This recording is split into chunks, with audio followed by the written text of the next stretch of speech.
अस्सलाम वालेकुम नाज़रीन, स्मार्ट टीवी में खुश आमदीद। शुरू अल्लाह के नाम से जो हमारी ज़िंदगियों का मालिक है। नाज़रीन, आपने इंक्वायरी और तफ्तीश दो लफ्ज़ सुने होंगे। आज हम जायज़ा लेंगे कि इंक्वायरी और तफ्तीश में फ़र्क क्या है। इंक्वायरी लाजमी तौर पर कोई मजिस्ट्रेट या अदालत करती है, जबकि तफ्तीश एक पुलिस ऑफिसर करता है। इंक्वायरी का मकसद किसी वाक़या की सदाकत या झूठ का इस गरज से तयन करना होता है कि इस पर मज़ीद कोई कार्रवाई की जाए, जबकि तफ्तीश का मकसद शहादत को कलेक्ट करना होता है। तफ्तीश कोई भी पुलिस ऑफिसर खुद अपने आप या मजिस्ट्रेट के हुक्म पर किसी मुकदमा की तफ्तीश करता है। अगर तफ्तीश के बाद पुलिस ऑफिसर इस नतीजा पर पहुंचता है कि कोई जुर्म वकूअ पज़ीर नहीं हुआ, तो वो मुतलका मजिस्ट्रेट को इस बाबत मतला कर देगा, जो मुकदमे की कार्रवाई को ख़त्म कर देगा। लेकिन अगर पुलिस ऑफिसर की राय में इसकी तफ्तीश में कोई जुर्म वकूअ पज़ीर हुआ हो, तो वो मुकदमा को मजिस्ट्रेट के पास भेज देता है। वो इंक्वायरी का अमल शुरू कर देता है। जो मुकदमा पुलिस ऑफिसर मजिस्ट्रेट के पास भेजता है, मजिस्ट्रेट इसकी इंक्वायरी करता है। इंक्वायरी में जुर्म साबित हो तो मुलज़म को सज़ा देता है। अगर इंक्वायरी में जुर्म साबित ना हो तो मुलज़म को बरी कर देता है और मुकदमे को डिस्चार्ज कर देता है। पुलिस का वारंट गिरफ्तारी हासिल करना, मुलज़म की गिरफ्तारी अमल में लाना, मुकदमे में मुलव्वस रिकॉर्ड अपने कब्जे में लेना तफ्तीश का हिस्सा होता है। तफ्तीश का इख्तियार सिर्फ पुलिस को हासिल होता है, अदालत तफ्तीश नहीं कर सकती।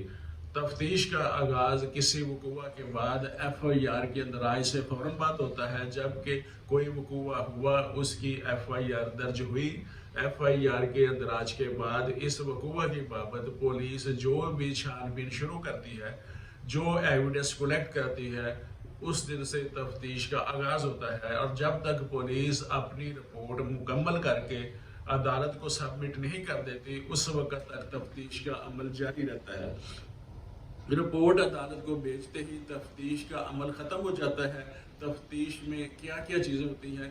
पुलिस का जाए वकूआ पर जाना, मुलज़म को गिरफ्तार करना, गवाहान का बयानात रिकॉर्ड करना, मुलज़म का बयान कलमबंद करना, मुद्दई का बयान कलमबंद करना, ये सब तफ्तीश का हिस्सा है।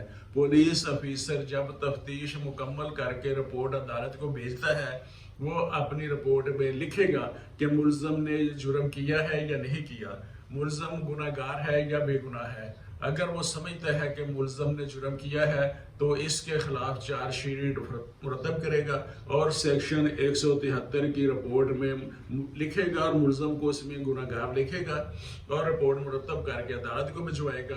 अगर पुलिस ऑफिसर समझता है कि मुलज़म ने किसी जुर्म का इर्तिकाब नहीं किया, तो वो इख्तितामी रिपोर्ट मुरतब करेगा।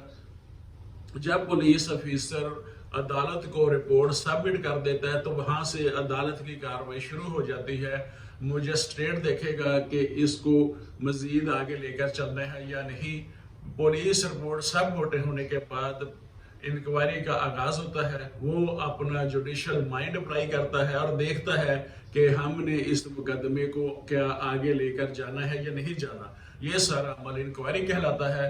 जब मुकदमे को आगे ले जाना मकसूद हो और डिसाइड करना मकसूद हो, तो मुलज़म को तलब किया जाता है। मुलज़म पेश होता है, इसके खिलाफ इल्ज़ाम की एक नकल दी जाती है।